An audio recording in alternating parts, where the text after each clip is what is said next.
miaka yangu ya ubatili inazidi kusogea, nikasema nisije kufa bila kuonyesha shukrani kwake Mwenyezi Mungu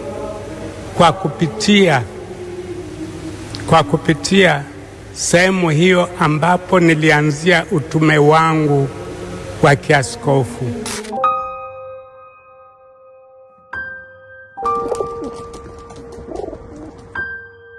Mwadhama Polikardinali Pengo alizaliwa tarehe 5 Agosti mwaka 1944 katika kijiji cha Mwazie, wilaya ya Kalambo, Jimbo Katoliki la Sumbawanga, mkoa wa Rukwa.